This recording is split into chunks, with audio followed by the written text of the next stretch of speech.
All right, I think we're live. So, good noon. Uh, Virtual conferences are always a little funky because you're doing it from the comfort of your own home, and you can't see people's faces when you're giving these talks. So you're kind of talking into a screen. So bear with me as we get through this together. The title of the presentation, as you see it on your screen, is "Complexity is the Greatest Enemy of Information Security." You never know what kind of version of me you're going to get in really in any talk, but probably in this one. Two, sometimes I get a little passionate and start ranting, so forgive that too. We'll go ahead and get started. Here we go. My slides sort of simple, but not really. So the opposite of complexity is simplicity, and complexity, if it's our greatest enemy, then assume. And I think assume correctly that simplicity then is your friend. Before we get too far, we'll go through some housekeeping, some serious things. I made a promise to a friend of mine and to others, primarily staff members, that I talk about some serious, tough things before every talk. And so this is maybe the 40th talk this year. We're going to get through that, some serious. We'll get to the introduction. Some people know me, some people don't. One of the things I know about security people is we're skeptical about things. So I think it's important to establish some credibility with you before going too far. We'll get into the meat of the presentation. We'll talk about complexity, how it is the greatest enemy, where I first heard that, where I first learned that. Then we'll apply it. We'll apply it to us, kind of holding a mirror up to ourselves about complexity for them, meaning the people that we serve. I call them the normal people. There's about 900,000 information security people in our industry. There's 330 million normal people. So how do they see us, and how do we interact with them? Certainly that's an issue. One of our big, I think, challenges when we talk about information security is just getting buy-in, getting people to understand what it is we're talking about, getting them to care. If you've been in this industry long enough, you probably have a pretty hard skull because you've been banging it against the wall for so long. So, to them, what do we look like? And then sort of for everybody. And then we'll go through some simplification. I think some really simplification things that we can all, implement, adopt. And then I think if you're going to spend an hour with somebody going through a presentation, or I guess I was told, maybe 4 hours? Is that how long I get to preach? I don't know, until they cut me off. But if you're going to spend this time with me, then I better give you something of value that you can take away and maybe use. So we'll get through that. That's not a picture of my house. Although if I did have my wife, it might look like that. But hopefully it's not yours either. So into the serious stuff. I talk about this at every talk. I think it's something, and the reason why I do it is I kill the stigma. The stigma is crap. I'm not going to swear here. I do swear a lot, but I'm not going to do it now because I don't know if it's appropriate. But look at the statistics. 800,000 people die each year from suicide. Mental health is a serious issue in our industry. I think it affects us differently because I think one, security people are difficult to understand. When I come home, from my own work day, and I try to share with my wife the things that, I'm struggling with. Maybe it's an incident response, something that I was working on. Maybe it's, working on a new algorithm. I don't know. It's really difficult for me to share those things, those frustrations that I have with somebody who isn't walking in my shoes. So that may contribute to some of the mental health issues that we have. But I also know that people don't reach out and get help when they need it. So the saddest statistic here is 41% of the people who have or had a mental health disorder in the past year received professional help. That means 59% went through other means, maybe struggled themselves, whatever. That's terrible. We need to do better than this, and calling it out hopefully is a step in the right direction. That the stigma is crap. People do care. I don't even know lots of people, and I care about lots of people. So There's a link there too for resources and links. Now, the reason why I do this is you can see that's Robbie. A few years ago, I remember, and I actually was talking to the president of FR Secure, another company that I'm affiliated with, about mental health, and we were talking about Robbie. Robbie still comes up in conversation regularly because we want to honor him. But Robbie was a penetration tester on our technical services team. Just a fantastic guy. Took his own life, and I'll never forget the day when that news was broken to me. This is just another effort to bring honor to his name, and also to remind ourselves that this stuff isn't going away. That we need each other. We need to support each other and be there. So anyway, that's that, and it'll get a little less serious. So just warning you. These are two slides that I need to get out of the way before we dig into really the topic of the conversation. I think today things are even worse. We don't have the latest data or statistics on mental health in our industry right now, but you would only assume it's gotten worse because COVID has been stressful for everybody. Things are not like they used to be. We have social justice issues, whatever. There's just a lot of things going on and a lot of things we have to process and deal with. Here's the thing for you. This is just a simple CTF. This is called a monoalphabetic substitution cipher, which means you just take one alphabet and switch the letters around. It's called this. I'll give you a copy of my book. So I wrote a book a couple of years ago. I think it's the best book ever written, but they're not going to make a movie out of it. So it's kind of disappointing. Yeah, I guess that's all there is to it. It's just a book. But if you solve this, email me. I'll send you out a copy. I'll sign it for you. Signing it won't make it worth anything more, but people dig that stuff. So that's that. That's a way that you can participate. And this is actually a poem that Robbie wrote, and I think it's a beautiful poem. It's just another way to honor him. So there you go. Those are those two slides. Now digging in about me, I've been a security guy for a really long time. I do security. It's like all I do, I think. I ride Harley Davidson motorcycles and grow beards too. But did a lot of security things. Started in the 90s-ish, before, actually 80s maybe. Hacking stuff when you weren't supposed to, but you didn't really feel like it was a bad thing, whatever. That M dollar, I stole a copy of. It's I think the statute of limitations is over now. But I stole a copy of Windows 95 from a Microsoft bulletin board server, and that was really cool for bragging rights back then.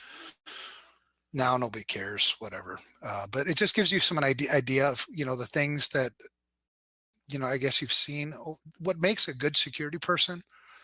I think a really good security person is three things. So if you are a security person or you want to be a better security person, I think the three things are the intangibles. The things we can't teach you. Those are things like gifts, being a person with integrity, honesty, that kind of stuff. The other two things are education. So books, classes, hands-on, whatever.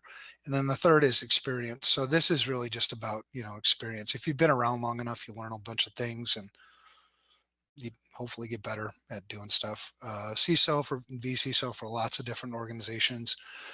Now I don't do as much of that work, so I get to grow beards, look, I guess, unkempt, I think is the word they use, a little bit more because I do a lot of stuff behind the scenes now.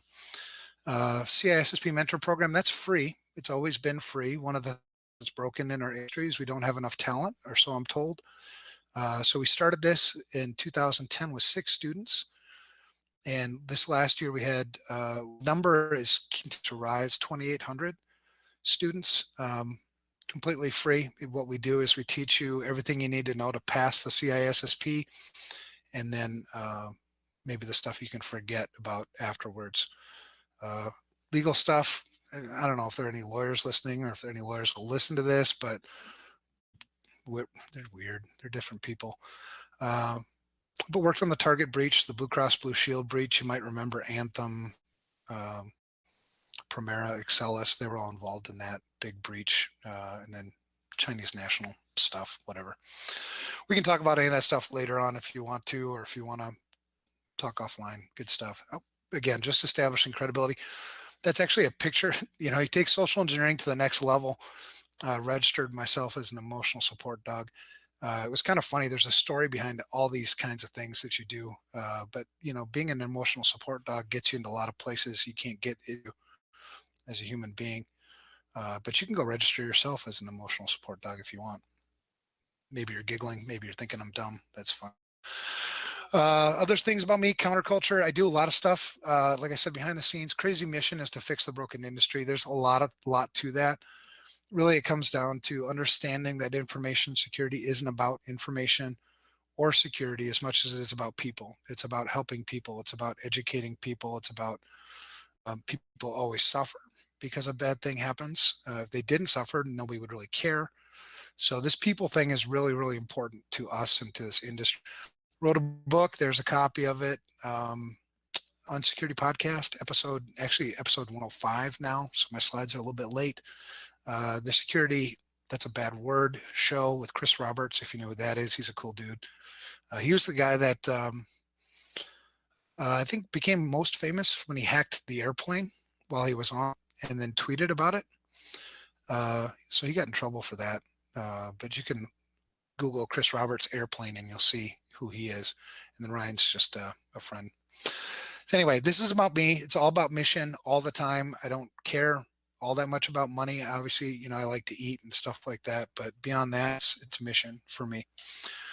So, all right, now you know me. Now we're past all that stuff. Let's get into this complexity thing. So the first time I heard about complexity being the worst enemy of information security was, this is an article that was 2012. That is Bruce Schneier. Bruce Schneier, if you don't know who that is, he wrote one of the best books ever about cryptography. If you want to learn about cryptography, it's called Applied Cryptography. It's a red book, sort of thick.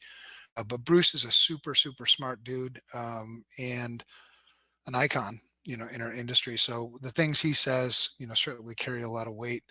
The first time I actually heard him say this was at Black Hat. It was in the single digits back then. But it's so true. As you continue to work in information security, you realize how big a problem this is. The stressful part, or I guess the disappointing part, maybe the scary part about all of this, is we continue to innovate and implement new technologies faster at a faster rate than we can secure them. So the gap continues to widen. We continue to create a bunch of easy buttons, blinky lights, and continue to neglect the fundamentals of information security, which you cannot neglect no matter what you do. So the problem sort of gets worse. It's certainly gotten worse since 2012 when Bruce, was part of this article. We're going to look from three perspectives: us, normal people and organizations, so the people that we report to. If you simplify, I don't know how many CISOs there are listening, or vCISOs, V meaning just virtual. We have two jobs, really. If you simplify everything, boil it all down, two jobs. One job is to consult the organization on information security risk so that they can make good risk decisions. That's job number one. Job number two then is to implement those risk decisions to the best of your ability. Two jobs, right? Lots of stuff and lots of details that go below that. But the point here is it's very, very important for us to take the things that we do, all this security stuff, boil it down so that normal people in organizations, the business, the ones who are supposed to make risk decisions, can make good risk decisions. The complexity, we shoot ourselves in the foot the time when we're trying to, get exact, and then we get frustrated, right? Can't believe that, the CEO won't give us budget for this or that, or doesn't, whatever. A lot of it is because we don't communicate well. We make it overcomplicated. Simplification, certainly is our friend. So that's that second point. The third point is normal people at home, especially now with COVID, all the work from home stuff that's going on. There's a lot of risk there that we're not accounting for, and we overcomplicate things there also. So we're going to look at those three perspectives. And then, like I said, we're going to bring it back to, what can I do about it then? Okay, rather than just sitting here and ranting and raving about how bad we suck stuff, let's let's give some solutions. So this is us. 2018 study of 800 CIOs. So if you're a math person, your margin of error is pretty slim here. I would say probably 3-4%. 800 CIOs is a large study. So this study 2 years ago, this is what the findings were. 76% of CIOs said it's impossible to efficiently manage their digital performance. Well, if you can't manage digital performance, good luck with information security. So that's a problem. Again, 2018, 6%, that's 2/3 or 3/4, sorry. IT complexity is growing exponentially, and it is, and it has, and it will continue. And it'd be really nice if you had the ability to sort of pause a little bit, slow down a little bit. I don't know who has that, authority to make that happen, but it would certainly help us a lot in information security because we just keep continuing to pull more stuff into our problem. So IT complexity is still growing. This one finding actually, I've brought this up to numerous friends of mine in the industry, people that have been around for a while, and we're still just amazed by this. 35 technology systems on a single web or mobile transaction. So a single web or mobile transaction, not the application itself, but a transaction crosses over an average of 35 different technology systems and components. That's amazing. It's really difficult to secure that because a lot of these components are built with open source libraries. We don't do application development like we used to do, where we write our application beginning to end, essentially, using our own objects and reuse whatever. Nowadays, we're using so many different components that are written by third parties or written by open source. So that's really, really difficult to secure. So 53% of CIOs plan to deploy even more technology. So we're already having problems. Let's just put more technologies. And there's a reason for that. The reason why this is the business has expectations of IT that are unrealistic. We continue to add more and more and more, be competitive, and sort of neglect what we already have. 74% say that IT is under too much pressure, and there's the reason: unrealistic demands from the business and users. Everybody likes blinky lights. Everybody likes sexy new things.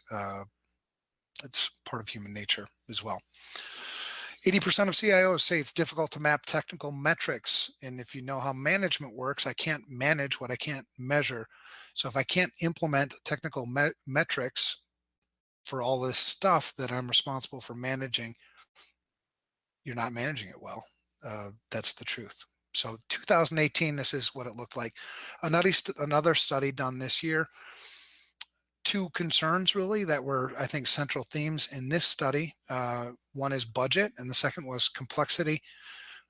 Budget was sort of the number one issue, I think, across the board. Complexity was number two. This is consistent. It just justifies the things that we read in the study 2 years ago. 21% say it's one of the most significant obstacles.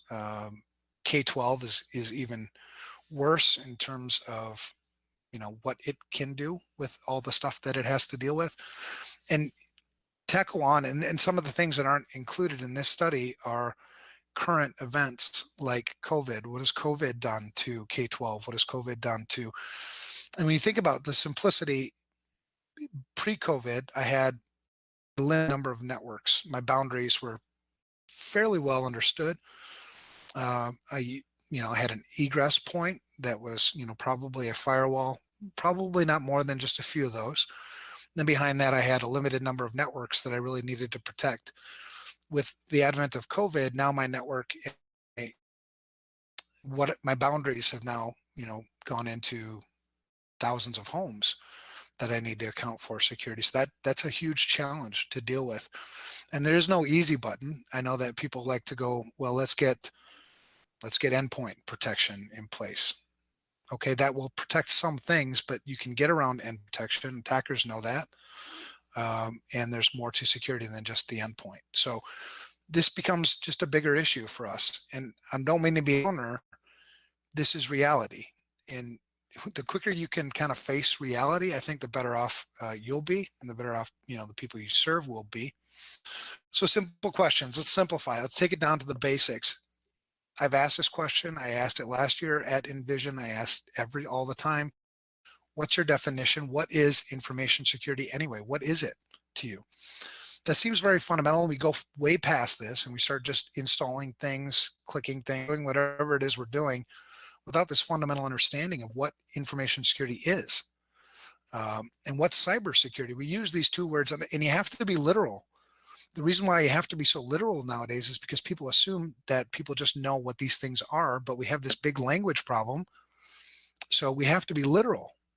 I get the word cybersecurity certainly sounds cooler, probably sells more stuff. And now we can even, I've seen people now just using cyber.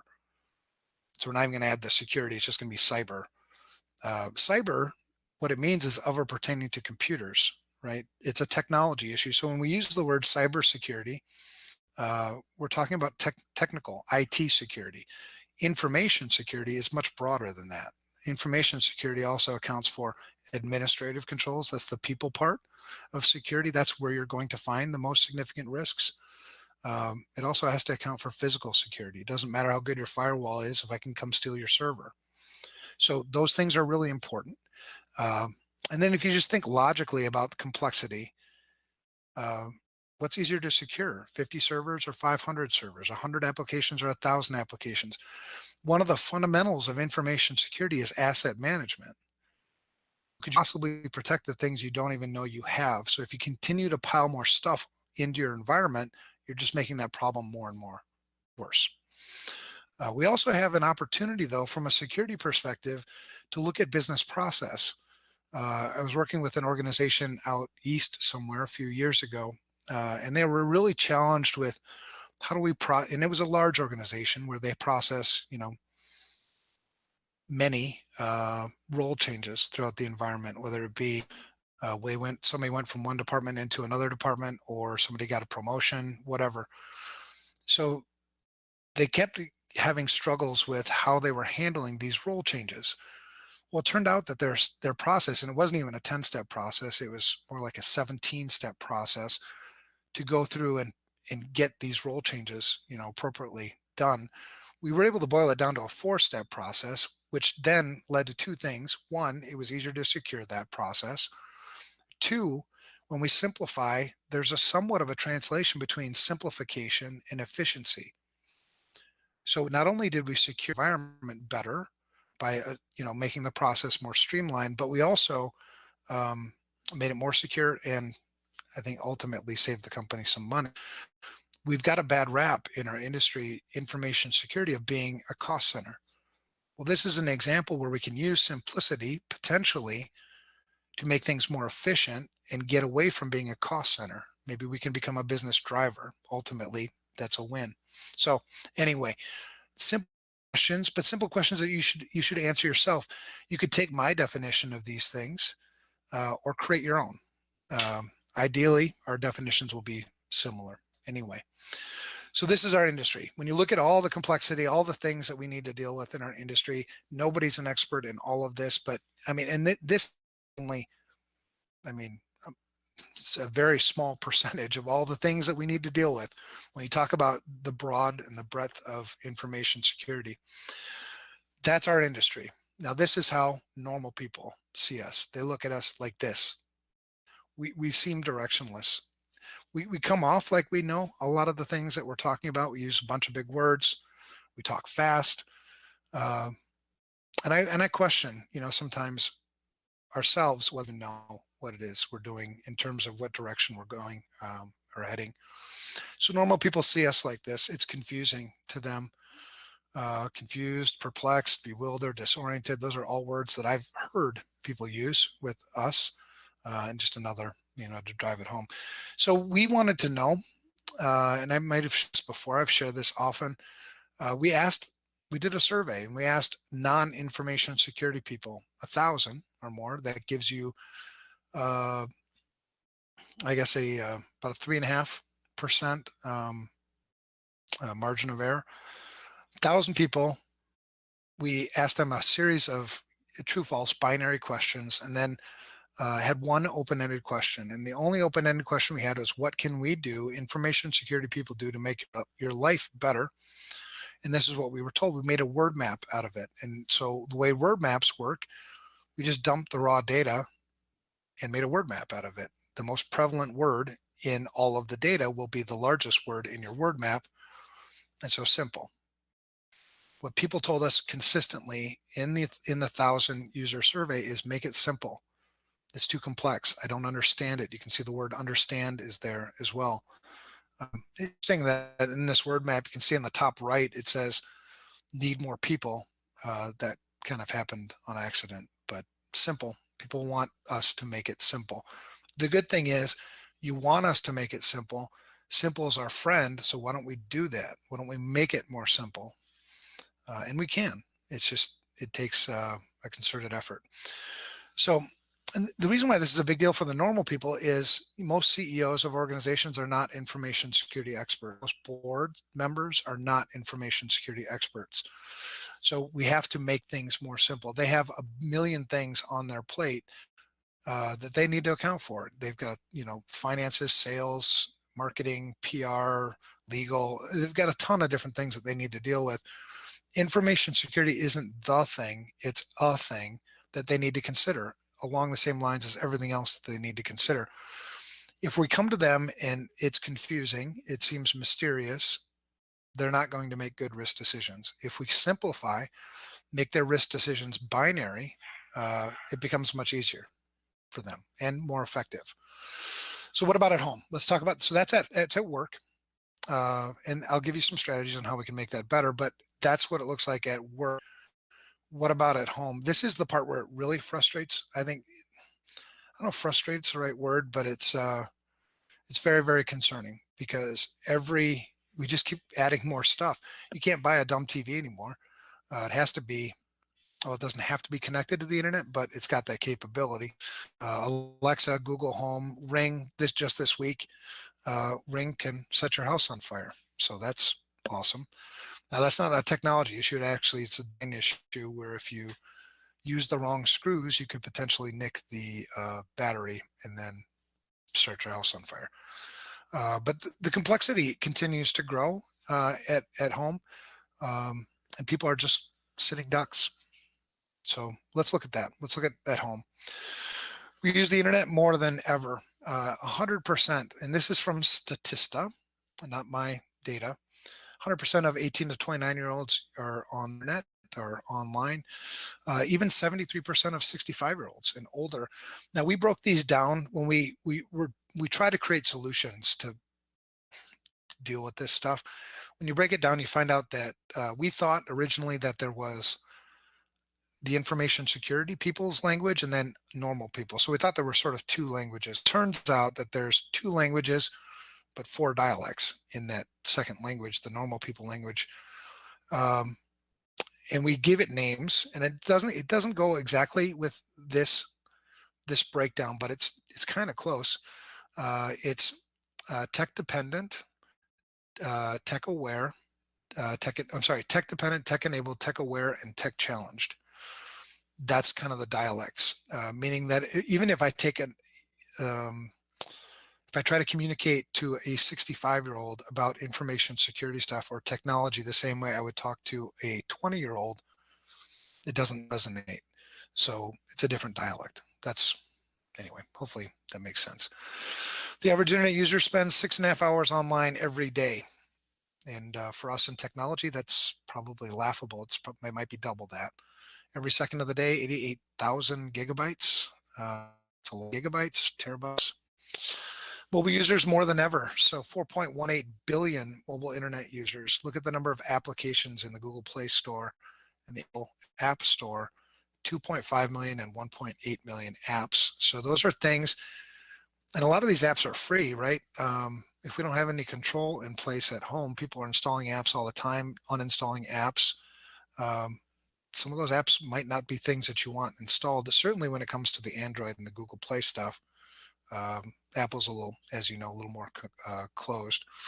But anyway, more complex. We just keep adding more and more complexity. IoT devices, the average household in the United States uses more than 20 IoT devices. That really surprised me.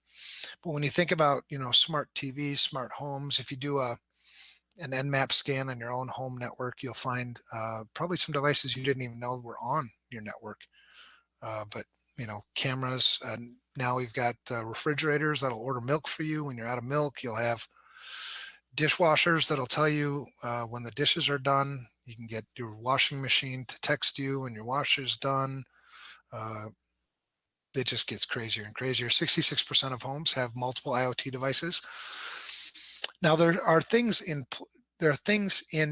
the works. One is IOXT Alliance. If you ever want to look it up, we contribute stuff there, but it's an alliance of IoT manufacturers that are getting together, trying to get their hands around creating more secure devices out of the box.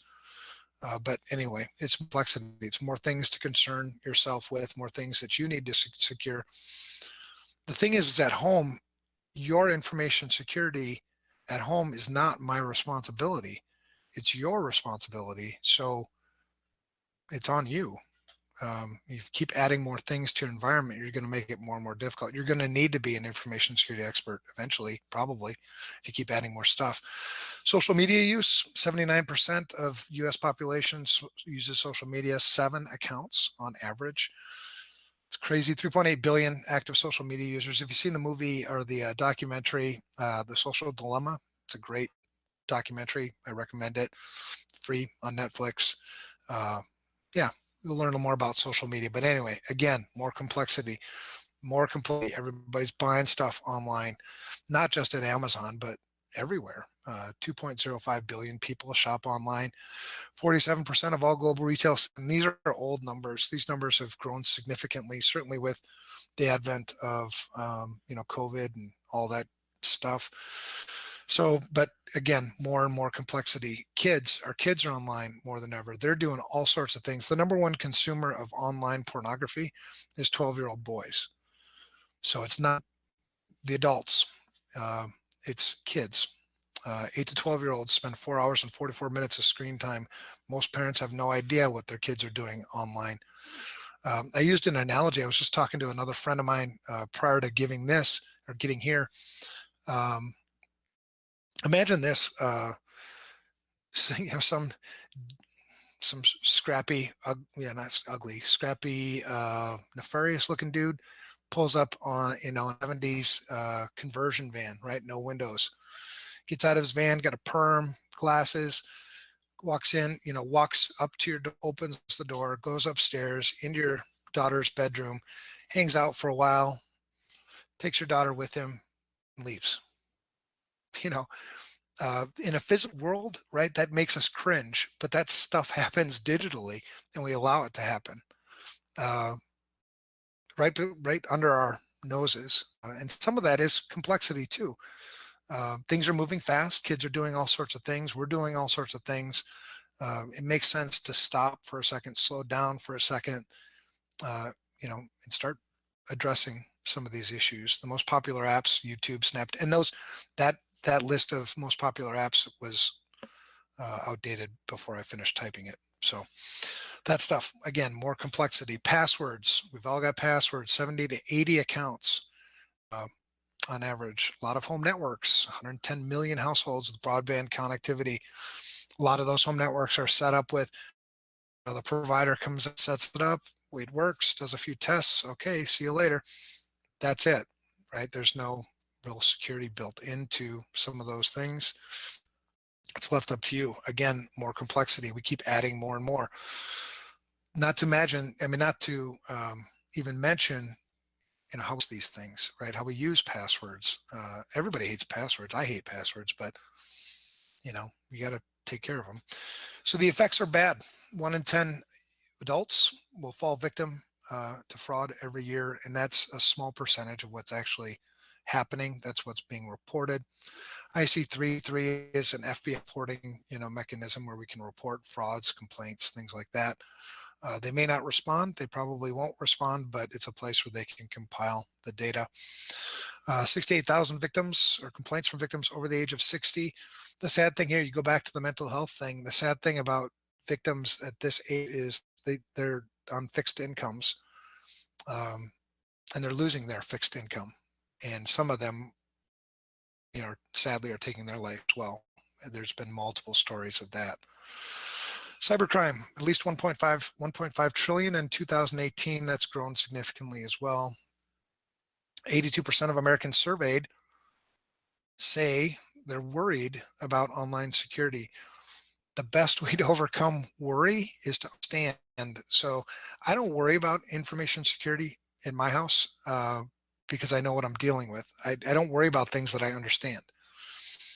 82% of Americans, if they say they're worrying about online security, I'm guessing it's the biggest reason is they don't understand it. They don't understand the risk. Yet we continue to compound the risk by adding more stuff. And I was going to swear right there, but I didn't. Adding more stuff into their environment. We're fighting a tough battle here. Consumers, every 2 seconds, new victim of identity theft. These are all just statistics. These aren't my statistics. These are just statistics that are out there. So I mentioned before that only a small percentage of these things are even reported. The estimate is only 10% of them are reported. So we assume that it's 10 times worse than what we see. IoT devices typically attacked within 5 minutes. Just a caveat there. That's if you put it out on the internet without protection. So it's not like if you plug in an IoT device at home behind your router that, it's going to get attacked in 5 minutes. But they're out there looking for these things. Worst effects, sorry that I'm a Debbie Downer, but we got to do something about this stuff. We really do. We've got to simplify things. 95.8% feel anxiety or depressed when Wi-Fi is turned off. If you have a teenager, try taking their phone away. Actually, maybe don't. There's actually a tie-in between that and PTSD. Some of the symptoms are pretty close to the same. I have my own 16-year-old daughter, and she got grounded. And part of her grounding was I was going to take your phone away. And what I said was, I'm taking your phone away at night. So that means you don't get your phone from 8 o'clock at night until you get up in the morning. What she heard was I was taking her phone away for a week. So there was a miscommunication. She was freaking out, and I couldn't figure out why you're freaking out. So you go without your phone for 12 hours. What's the big deal? Well, she thought that it means I was taking her phone away for a week. And you should have seen the meltdown. I mean, it was crazy. It was happening right in front of me. Sleep issues, these are all statistics that you can certainly find and look up yourself. And I think I've sort of driven the point home. Cyberbullying, all these things, more complexity, more difficulty, seems pretty confusing. So what are we going to do with all of this? Number one, keep it simple. Look for ways that you can simplify everything. Always be on the lookout for simplification. I don't install things in my home or at work or in my office that I don't understand, that if I can't take the time to use it responsibly, if I can't take the time to learn how it actually works, I won't use it. The same thing happens when I drive my car, right? If I don't know how my car is going to work, then why would I drive it? It's dangerous. So keep it simple. Define what this is. What is information security? What is cybersecurity? And then go about seeking simplicity. And I'll give you tips on how you can do that and where you can find it. But seek simplicity everywhere, all the time. Keep it top of mind. The best way to secure an environment, actually, I got some more wisdom when I was younger. The people who have the most secure environments are the ones who understand their environments the best. So the more you understand your environment, the more secure you can make it, because you'll notice things that are off. Something seems a little bit off. It takes a little longer for for something to process, for an application to load, whatever it is. There's a reason why those things happen, especially with technology. Technology only does tell it to do, right? It doesn't just have a mind of its own, where it might seem like it does, but there's a reason why it takes a little longer for that application to load. There's a reason why You clicked on something and it didn't work the way you expected it to. There's a reason. So simplicity will be the key. If you're an information security leader, 2 jobs, that's it. I've already alluded to that, but I'm going to drill it home a little bit more and reach and educate. I mean, ask people why they've got stuff installed in their environments or at home. Ask yourself. My daughter wanted to get Google Home. We were at Target. Why don't we have Google Home? And I'm like, seriously, girl, I'm the wrong guy to be asking about that. But I explained it to her. I have privacy concerns. They're always listening, and she's like, well, only when you say, like, hey Google. I'm like, but it had to listen to hear me say that, right? I don't trust things like that. Anyway, preach and educate within your circle. So there's my definition of information security. It's never changed. It's always been the same. It's managing risk. It's not eliminating risk. It's not just about keeping things secret. It's also about making sure that things are accurate and making sure that things aren't destroyed, i.e. ransomware. It's also has to be administrative, physical, and technical. If I just focus on technical, like it's an IT issue, I lose out on the fact that it's a business issue, that it's actually a person issue, that it's actually a physical security issue. So these things, when you use this definition of information security, you understand how privacy fits inside of information security.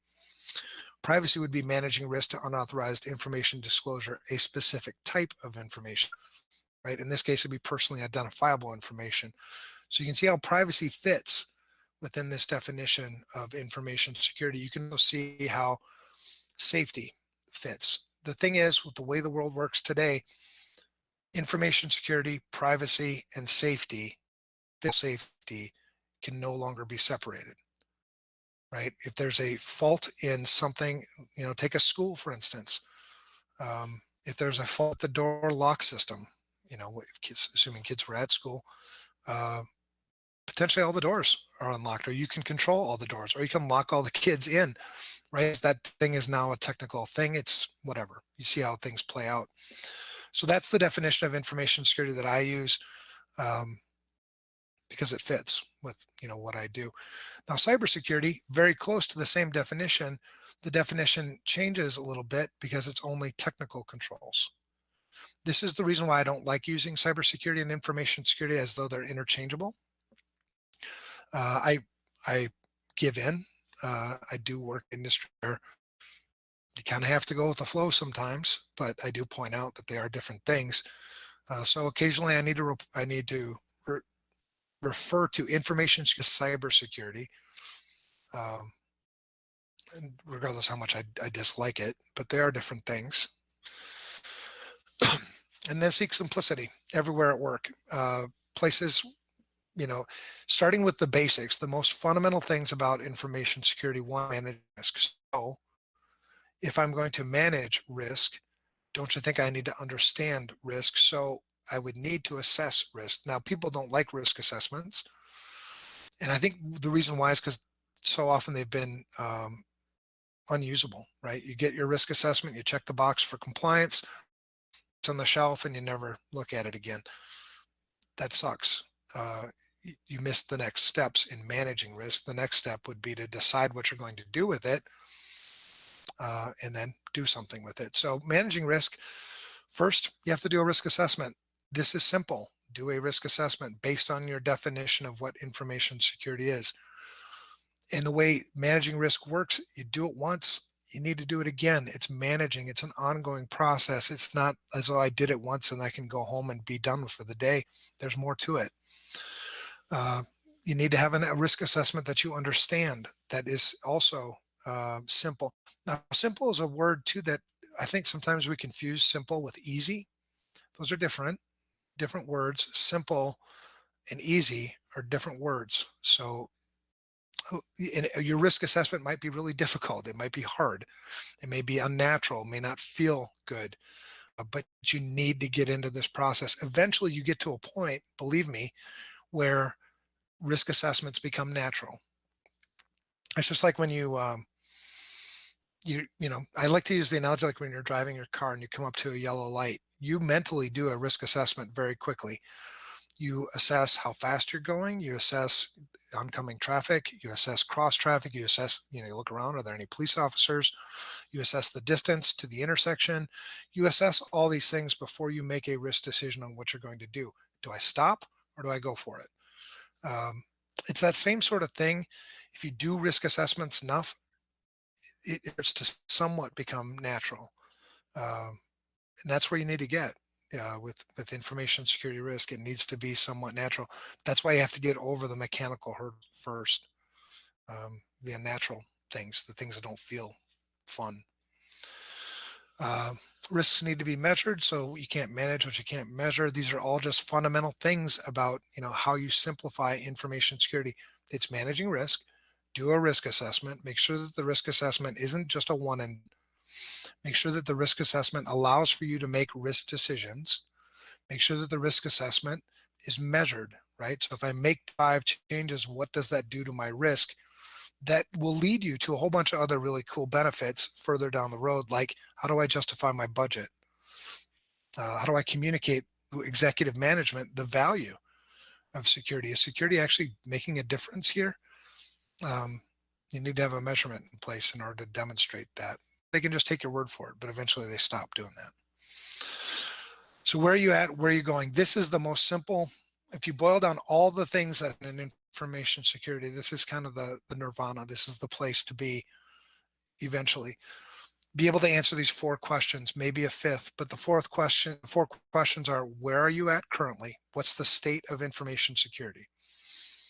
Knowing that it's managing risk and not eliminating risk, it's not going to be 0 or a 100, right? If that's your scale, it's going to be somewhere in between that, because you can't have no risk and you can't have infinite risk. It's got to be on a scale. So we plot on personally, we plot on a 300 to 850 scale because it's a language that non-security people understand. They equate it to their own score. That's good. It's just one less thing we have to explain. So where are you at? Where are you going? So in order to determine where you're going, you're going to have to make decisions, right? You have one of 4 decisions with a risk. It's accept, mitigate, transfer, or avoid. There's no other decisions. So once I make those decisions, I do my risk assessment. Now I know where I'm at. Now I need to make my risk decisions, right? The business should help you make those risk decisions. Ideally, they would make the risk decisions. And then once I've determined, well, these ones we're going to mitigate, these ones we're going to just accept as is, the ones we're going to transfer, get some insurance, whatever, one of those 4 decisions, then you need to assign it to somebody who's going to do it. You're going to outsource it. Network Center is a great resource up there in the Fargo area that can certainly do a lot of these things for you, or another organization. You're going to do it internally. If you don't assign somebody to do it, then there's no accountability. It's not going to get done. And then you need to determine when it's going to get done. That's called a roadmap. So you do your risk assessment, do a roadmap, and now you know where you're at, where you're going, when you're going to get there, and how much it's going to cost. That's what executive management, that's what executive management should be holding you accountable to. If they made the risk decisions, then they're also being held accountable to it. Hopefully that makes sense, but that's simplification of information security. A lot of details and a lot of other simple things below that, but that's boiling it all down.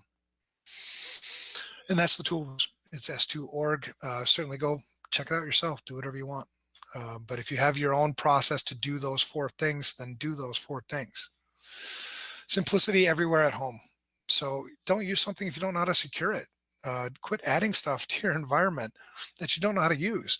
It may be super duper cool and you might be, wow, I need to have that. But what are the consequences? There's always a give and take. Maybe you'd have more, I don't know, higher quality, more and better quality family time without that thing. I don't know. Just saying. Anything than learn how to secure it. So don't use something if you don't know how to secure it. If you want to use it still, learn how to secure it. Take a few minutes, take some time.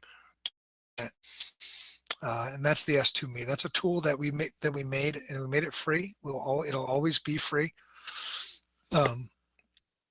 And what it is just a at-home risk assessment. It's your own risk assessment. Security works the same way at home as it does at work. It just applies a little differently. We've got different controls, but it's the same fundamentals. It's about risk management. What are the risks at home? If you want to install that new thing and you want to run it the way you run it, what's the risk in doing that? You should know that because you need to make risk decisions. You are, if you're head of the household, you're the CEO of your business, of your home. Um, and people rely on you to make good decisions. So taking that S2Me is certainly a good step. The S2Me is not just an assessment where it'll tell you all the things that it'll give you recommendations on what you can do to make it better. And then as you implement and make changes, your score will get better. Um, and then it's also a tool that we continue to update. One of the things we need to do in the new version coming in probably first quarter is make it more interactive, a little more fun. People like fun. They also want the instant gratification. That's kind of the world we live into. So we're trying to give scores at least an indicator of a score within 60 seconds of using the tool. But anyway, if you use the tool now and then you use it in first quarter, you'll see like, oh my gosh, these guys made a lot of improvements. Maybe that'll be cool. But anyway, it's free. Always be free. What we want to do, our mission is the broken industry. Our mission is to make a boatload of money. It really is painful to see people continue to do insecure things when really they can take ownership of this. So the key is learning good habits. There are things about security people that make us a little more resilient, a little more resistant to attacks. It's not that we're immune. I certainly can click a link just like anybody else, but it's less likely that I'm going to fall for an attack than you, maybe, assume, or a normal person. And the reason is because these have been habits that have been built over time. Same thing needs to happen at home. We need to learn better habits to protect ourselves, our family. I'm not giving up. I mean, we need to do this. The alternative is crimes continue to rise faster and faster. Kids continue to be victimized more and more. I mean, that's just logic, right? If you don't alter course, continue down the same path. So we need to do something. And certainly COVID-19 and work from home have brought additional meaning to this. Now there's a translation between your security habits at home are now translating much more, I think, directly to security habits at work. InfoSec leader, 2 jobs. That's it. What are they? Number 1, consult the business to make good risk decisions. I've always found that if the business is making bad risk decisions, is it because I'm not consulting them well? That's start.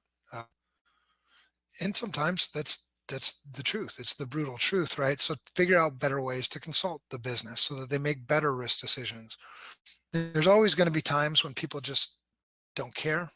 They don't want to be involved for whatever reason, and you just can't seem to break through that barrier. If you're in this industry, my recommendation would be to go work somewhere else. Why would you put yourself in a situation over and over again, knowing that a bad thing's going to happen, and then the finger's going to be pointed at you, probably. There are plenty of good business leaders out there who take information security seriously, that do want to be consulted well. And I say that, after working, I don't know, 100, maybe, our company, 1,500 different companies that we've worked with over the years. There are lots of good leaders. And it's not like the other ones are bad leaders. I don't want to say that. They just they can't put security into context, or they don't care. And eventually sadly, they will be forced to care eventually, one way or another. All right. So anyway, if they're making bad risk decisions, start with yourself. Is it because you're not consulting well? And then, you'll figure it out. And then the second job for you is to implement their risk decisions to the best of their ability. So if they're saying these are unacceptable risks we want to mitigate, well, then you go off on the path of, okay, this is what it's going to cost. This is what it's going to take for us to mitigate these risks. Oh, that's going to be too much. Okay, well, then what risks are we willing to live with in lieu of the dollar amount? And it's this give and take, but it's a great consulting experience. Eventually, uh, you find that you can work well consulting on risk and implementing their risk decisions well, and then everybody's on the page. And and this may seem like oversimplification, but it's possible. And yes, oversimplify if you can. But this would be the goal. This is where you want to drive. Preach and educate your inner circle. I know that this industry is a big industry, and we run in. I've heard people say, "Well, it's like boiling the ocean." Fine, I'll work with my circle of influence. I'll work in my own home. I'll work in my own community. I'll talk to my neighbors. Believe it or not, I talk to my neighbors about their information security. It's not all that weird. Um, I'll work in my own business, right? My friends. It starts with the of your circle of influence, and that's how it works. I mean, that's how we change the world. So it's not just us; it's them. It's all of us working together. So that's all I've got. This is how you can get a hold of me if you want to. FR Security, one of the company. SecurityStudio is really the company I represent here. SecurityStudio and the relationship between those two companies, FR Secure is just a partner of SecurityStudio. I'm the only guy that plays in kind of both. Twitter, if you like to tweet, yeah, LinkedIn, podcasts. And then tonight we have actually episode 27 of the Security Blank Show. We'll be talking about, well, if you want to see Chris Roberts eat one of those chips, those Pocky chip challenges, you can watch him suffer for that. All right.